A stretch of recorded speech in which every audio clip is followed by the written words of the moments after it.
ঈদ উল ফিতরের তৃতীয় দিনে কুয়াকাটায় পর্যটকের আগমন বাড়ছে। আমি আপনাদেরকে জানিয়ে রাখতে চাই যে পবিত্র ঈদ উল ফিতরের দ্বিতীয় এবং প্রথম দিনের তুলনায় আজকে তৃতীয় দিনে কুয়াকাটায় পর্যটকের আগমন বেড়েই চলছে এবং কুয়াকাটার বিভিন্ন হোটেল মোটেল 70 থেকে 80% বুকিং রয়েছে বলে এমনটা আমরা জানতে পেরেছি।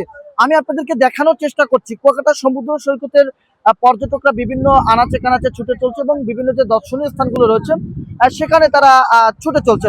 এবং আপনাদেরকে জানিয়ে রাখতে চাই যে কুয়াকাটা সমুদ্র সৈকতের যে বিভিন্ন পয়েন্ট রয়েছে, লাল কাঁকড়ার চর, কুয়াকাটার কুয়া, তিন নদীর মোহনা, এই জায়গাগুলোতে কিন্তু পর্যটকরা ছুটে চলছে। আমি এই বিষয়ে পর্যটকদের সাথে কথা বলেছি, তারা আমাকে জানিয়েছে যে পবিত্র ঈদ উল ফিতরকে কেন্দ্র করে তারা কুয়াকাটায় বেড়াতে এসেছে এবং এই অপরূপ সুন্দর যে লীলাভূমি সমুদ্র সৈকত তারা উপভোগ করছে। এবং এছাড়াও কুয়াকাটার যে বিভিন্ন যে পর্যটন ব্যবসায়ীরা রয়েছেন, ক্ষুদ্র ব্যবসায়ীদের সাথে কথা বলেছি, তারা বলেছে যে ঈদ উল ফিতরের যে প্রথম দিন রয়েছে সেই প্রথম দিনের তুলনায় আজকে তৃতীয় দিন এবং দ্বিতীয় দিন কিন্তু তারা বেচা বিক্রিটা বেশি করছে এবং তারা আনন্দমুখর পরিবেশ বিরাজ করছেন। এবং এছাড়াও যে হোটেল মোটেল রয়েছে, আমি হোটেল মোটেলের ম্যানেজারদের সাথে কথা বলেছি এবং এমপ্লয়িজ অ্যাসোসিয়েশনের সভাপতি ইব্রাহিম মহিদের সাথে কথা বলেছি। সেই ইব্রাহিম আমাকে জানিয়েছে যে কুয়াকাটাকে সুন্দরভাবে রাখার জন্য এবং পর্যটকদের বিনোদন দেওয়ার জন্য হোটেল মোটেলের পক্ষ থেকে তারা তৎপর রয়েছে এবং পর্যটকদের সেবা দিচ্ছেন।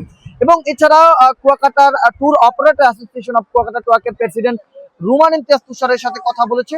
তারা আমাকে জানিয়েছে যে পর্যটকদের নিরাপত্তা দেওয়ার জন্য তারা পবিত্র মাহে রমজানেই কিন্তু একাধিকবার পর্যটকদের ট্রেনিং এর পর্যটক কর্মীদের ট্রেনিং এর আওতায় আনা হয়েছে এবং তাদেরকে যাতে পর্যটকরা নির্বিঘ্নে ভ্রমণ করতে পারে সেদিকেও তারা খেয়াল রাখছেন। অর্থাৎ কুয়াকাটা সমুদ্র সৈকতে পর্যটকদের উপস্থিতিকে কেন্দ্র করে নতুন একটি মাত্রা যুক্ত করেছে। এবং এছাড়াও সমুদ্র সৈকতের যে বিভিন্ন পয়েন্ট রয়েছে সেই পয়েন্টে কঠোর নজরদারিতে রয়েছে কুয়াকাটা টুরিস্ট পুলিশ থেকে নৌ পুলিশ। এই বিষয়টি আমি আপনাদেরকে একটু স্পষ্ট জানিয়ে রাখতে চাই যে প্রথম দিন এবং দ্বিতীয় দিনের তুলনায় আজকে তৃতীয় দিনে কুয়াকাটায় পর্যটকের আগমন আরো বাড়ছে বলে এমনটা আমরা জানতে পেরেছি। এবং পর্যটকদের বাড়তি নিরাপত্তা দেওয়ার জন্য টুরিস্ট পুলিশ, নৌ পুলিশ এবং থানা পুলিশ তারা কাজ করছে এবং প্রথম এবং দ্বিতীয় সারির হোটেলগুলোতে 70 থেকে 80% বুকিং রয়েছে এবং তৃতীয় সারির হোটেলগুলো 60% বুকিং রয়েছে বলে এমনটা আপনাদেরকে জানানোর চেষ্টা করছি।